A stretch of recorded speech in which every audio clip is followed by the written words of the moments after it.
Alright, this tutorial is about redox reactions, which is an abbreviation for oxidation reduction reactions. We're going to look at terminology and definitions, what the exchange of electrons looks like, what are half reactions, what are oxidizing and reducing agents, what the connection of the macro level, in other words, the way we experience an actual redox reaction, to what particles are actually doing, and then finally some practice problems. So oxidation reduction. During a chemical reaction, there is a change in the position or location of valence electrons, and that is what is called oxidation reduction, or redox for short. There can be a transfer of electrons from one atom to another atom, and that would be a redox reaction. What your textbook calls single replacement reactions always involve a transfer of electrons, and so those are redox reactions. And this video is concerned specifically with reactions that involve a transfer of electrons. So an example, here's a single replacement, calcium reacting with iron 2 nitrate to produce calcium nitrate and iron. And then there can also be partial electron transfers during the rearrangement of atoms in covalent compounds. Those are also oxidation reduction reactions, but we will not specifically address those kinds of partial transfers in this tutorial. And an example of that would be a simple combustion reaction, our example here being methane combustion. So as an example of a redox reaction, we will take a look at the reaction of iron metal with aqueous copper 2 chloride. Here's the reaction, but if you look just at the reaction, it doesn't really give you enough information to really understand how electron transfer is occurring. You really have to break it up into what particles are actually involved in the reaction. So we can see that there's iron metal, and that is going to lose 2 electrons in order to become an iron 2 plus product. And then there's the copper 2 plus reactant. That's going to gain 2 electrons to become a copper metal product. So there's our transfer of electrons, and we're going to take a much closer view at the particle level to see how particles interacting with each other result in this transfer of electrons. But before we do that, we'll look at how we experience the reaction ourselves. What does this transfer of electrons from iron to copper 2 plus actually look like if we are watching the reaction? So here's solid copper 2 chloride, CuCl2. It's a bit greenish bluish. We're going to drop it into distilled water and dissolve it. Keep in mind that the dissolving means that you no longer have copper chloride, you have copper ions, individual copper ions and chloride ions in solution. Here's the nail, a nice silver nail made out of iron. We're going to drop the nail into the copper chloride solution, and over time, over a few minutes, there's a time lapse here, but this took place over several minutes, you can see the copper forming on the surface of the nail where the iron is, and that's where the reaction is taking place. So the nice reddish brown copper can be seen here on that part of the nail which is in the solution. The part above the nail is still that nice silvery color, and you can see a side view there. And so here's the nail again out of solution. You can see the border between where the nail was in the solution and where it was out of solution. Okay, so let's go back to where we started in the video. We have a solution of copper 2 chloride, and as we talked about in the video, since it's aqueous, we actually have individual copper 2 plus ions and individual chloride ions that are independent of each other, surrounded by water molecules. So that's what we're starting with, the aqueous CuCl2, which is actually individual copper ions and chloride ions.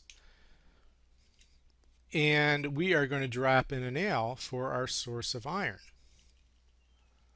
All right.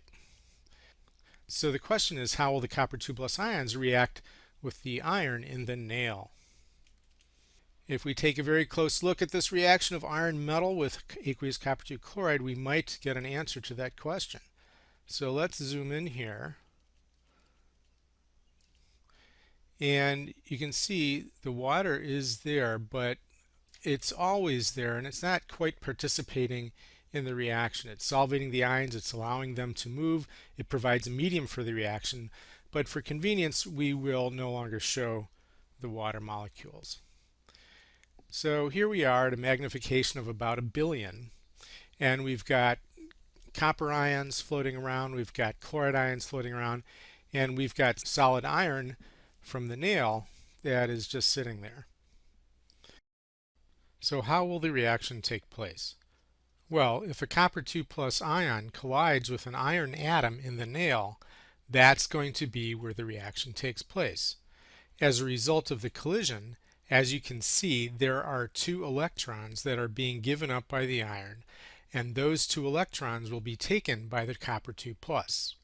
These are valence electrons from the iron solid, and as the copper 2 plus picks up those electrons, it becomes copper metal, neutral copper. And the result is you have an iron 2 plus ion, and that iron 2 plus ion is now soluble. It's able to be solvated by the water molecules. It will flow away from the nail, while the copper atom is now neutral and no longer soluble. It is now copper metal.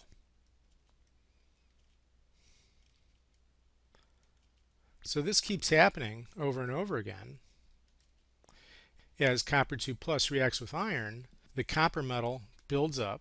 It's not aqueous, and the Fe2 plus also builds up, but that is aqueous, and so it goes off into solution. So as we saw in the video before, where the reaction takes place is where we see the copper form, and the reaction takes place on the surface of the nail, and so that is where we see the formation of copper metal. But what about the chloride? What is the chloride doing? Has the chloride done anything at all during this whole process? And the answer is no. So chloride is a spectator ion. It really does not participate in the reaction at all. The reaction is only between copper ions and iron atoms from the nail. So this was our oxidation reduction. The iron transferring 2 electrons to the copper, and so the iron is oxidized, it loses electrons, and the copper is reduced, it gains electrons. So here's the really cool thing. If you let the reaction go long enough in a more concentrated solution of copper chloride, you get this giant mass of copper around the nail. Look at what happens to the iron. The iron is turned into soluble iron ions that have left the nail, and therefore we see the nail reduced in bulk.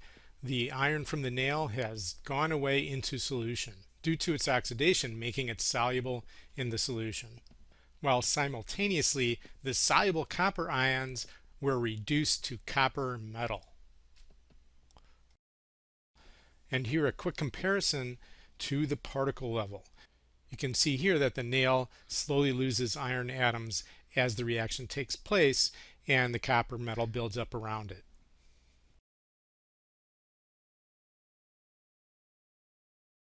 So here are the products as we would see them from the written equation, and here are the reactants. The iron metal is oxidized, and as we said before, oxidized means losing electrons. So it is oxidized by the copper 2 plus. The copper 2 plus is the oxidizer. It's the one that takes the electron. It has caused the iron to become oxidized. And here the iron metal becomes an Fe2 plus ion when it is oxidized, when it loses electrons. So this is our oxidation. The iron has lost electrons and it has become oxidized. This is the process of oxidation. And our oxidation is neutral iron becoming iron 2 plus. Let's take a look at the copper.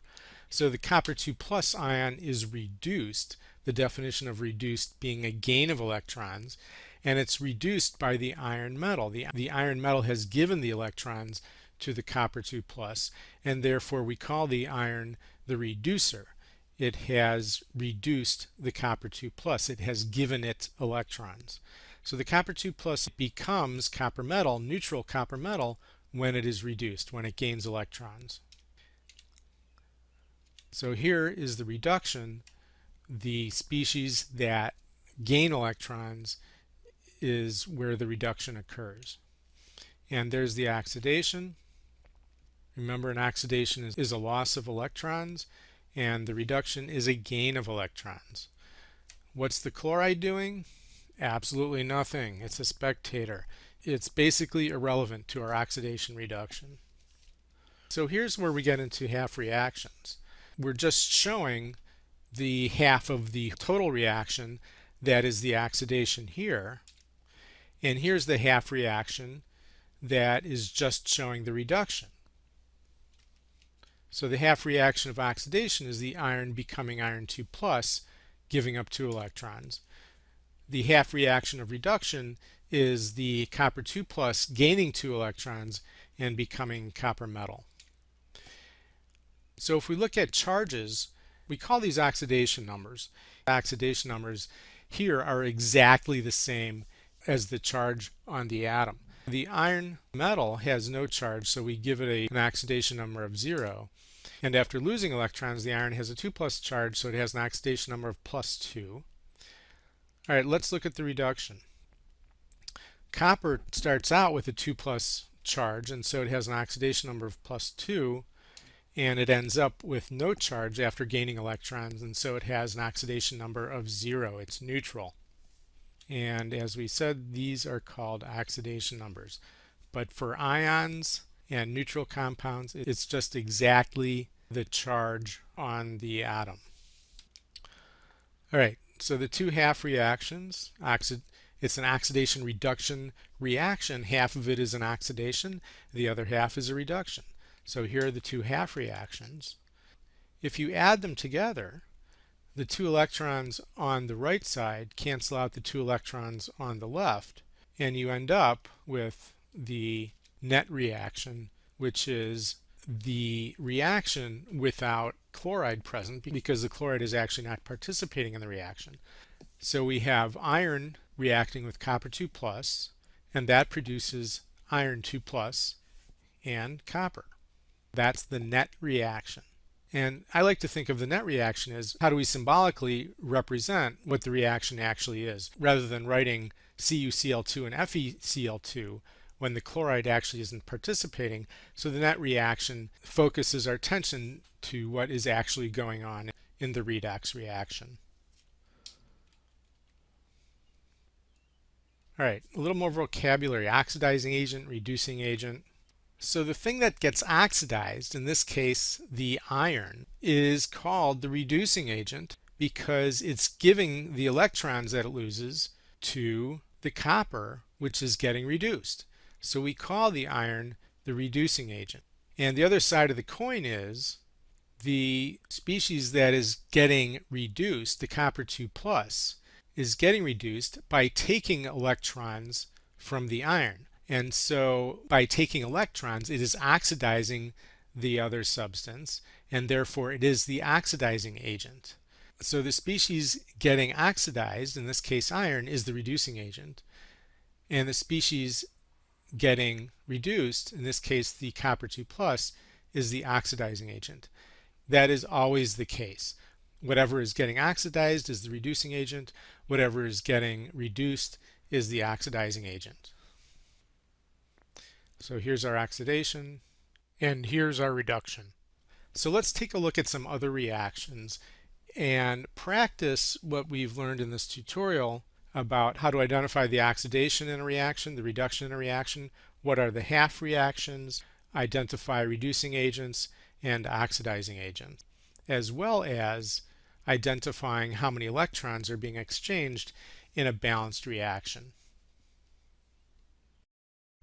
All right, let's apply what we just learned in the video. We'll look at several reactions, and for each reaction we'll write the ionic and net equations, look at what the oxidation and reduction is, write the half reactions, figure out how many total electrons are exchanged, and figure out the oxidizing agent and the reducing agent. So let's keep in mind that oxidation is a loss of electrons and reduction is a gain of electrons.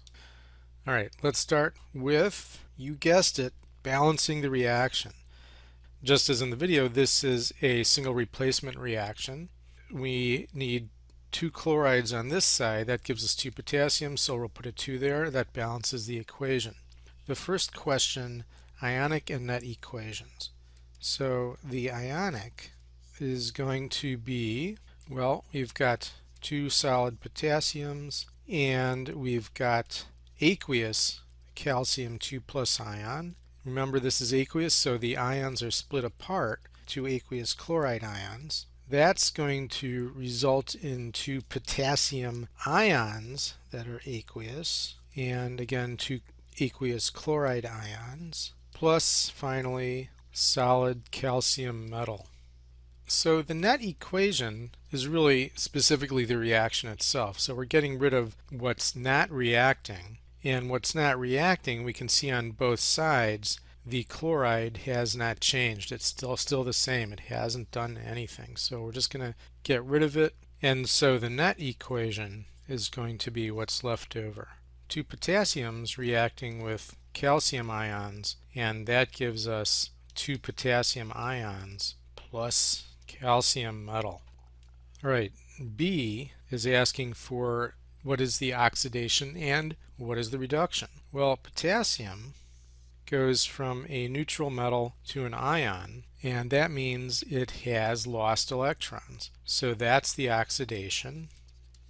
Calcium 2 plus ion has gained electrons to become calcium metal, and a gain of electrons is reduction. So the half reaction for oxidation is going to be 2 potassiums gives us 2 K plus ions and 2 electrons. And the reduction is going to be calcium 2 plus ions gaining 2 electrons, and that gives us calcium metal. Now if we add these 2 half reactions, that will get us the net equation that we see right there. D, it's asking how many total electrons are exchanged. Well, we can see that 2 electrons have been exchanged in the balanced reaction. And then finally, for E, the oxidizing agent and reducing agent. Here, the reducing agent is going to be potassium. It is giving electrons to calcium, and therefore it is reducing calcium. The oxidizing agent is the calcium. It has taken electrons from potassium, and therefore it has reduced potassium. One thing to note is a common mistake that students make. They often just write the metal itself, not the ion. It is the calcium 2 plus ion that is the oxidizer. Metals themselves are not oxidizing agents. They don't take electrons. It is their positive ions that are able to take electrons and become reduced.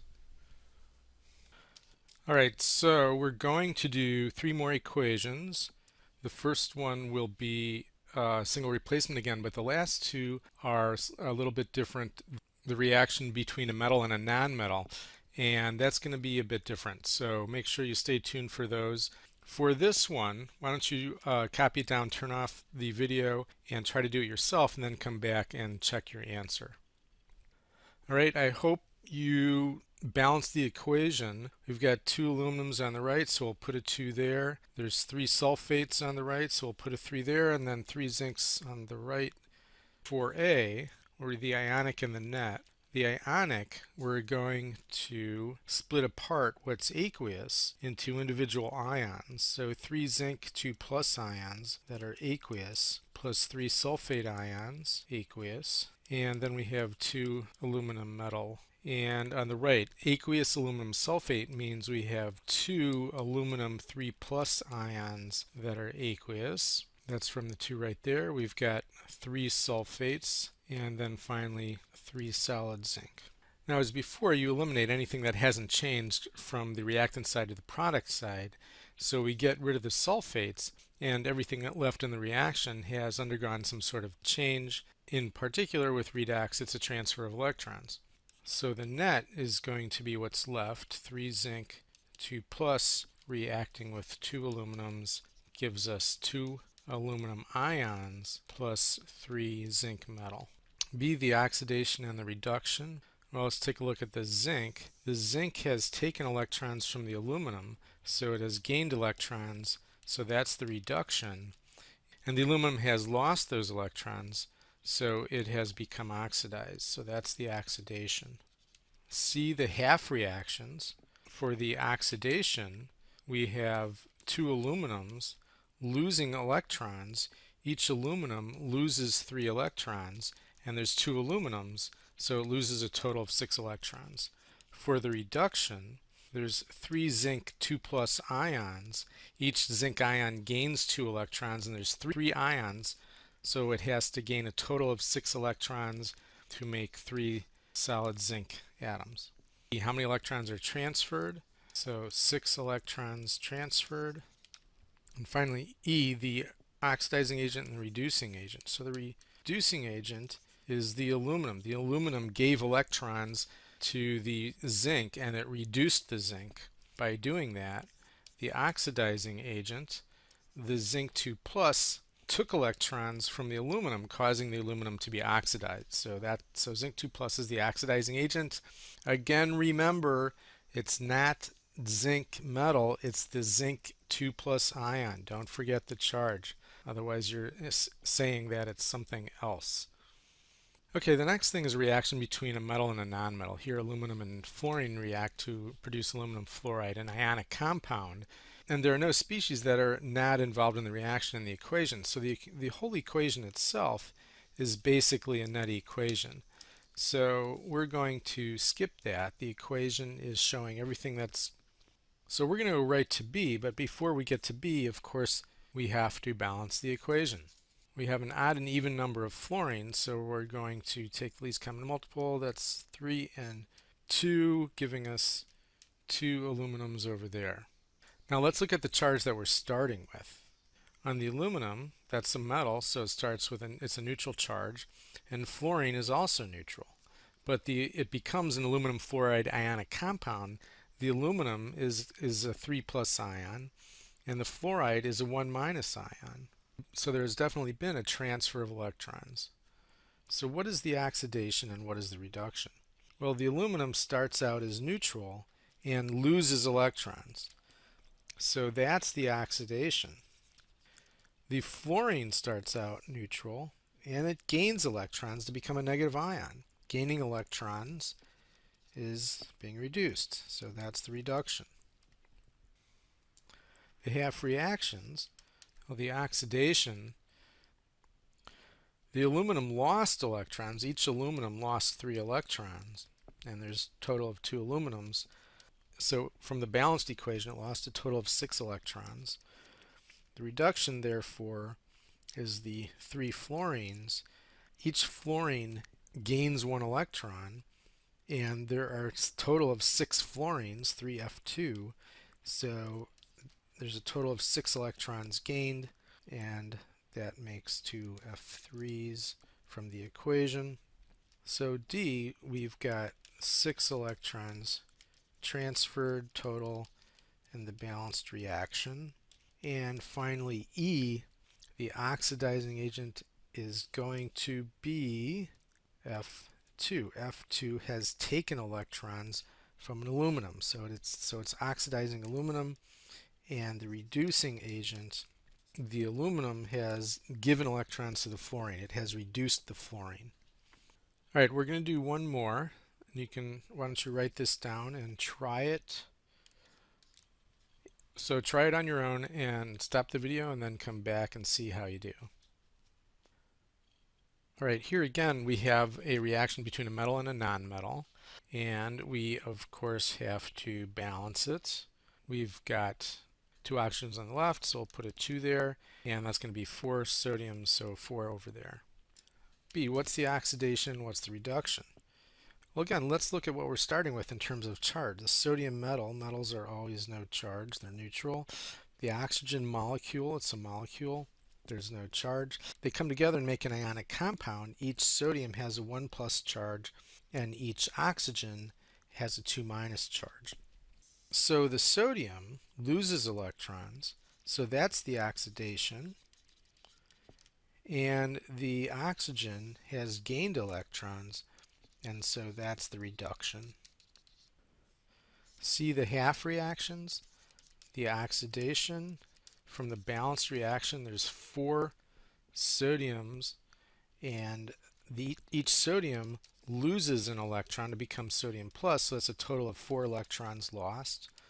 The reduction, O2, each oxygen atom is going to gain 2 electrons, and there's 2 oxygen atoms, so that's a total of 4 electrons, and that gives us 2 oxygen 2 minus atoms. D, the amount of electrons transferred, there's 4 electrons transferred. And then finally E, the oxidizing agent. Can you guess? It's oxygen. Oxygen will always be the oxidizer in a redox reaction. So oxygen has taken electrons from sodium. It has oxidized sodium. The reducing agent, of course, then is sodium. It has given electrons to oxygen, thus reducing the oxygen.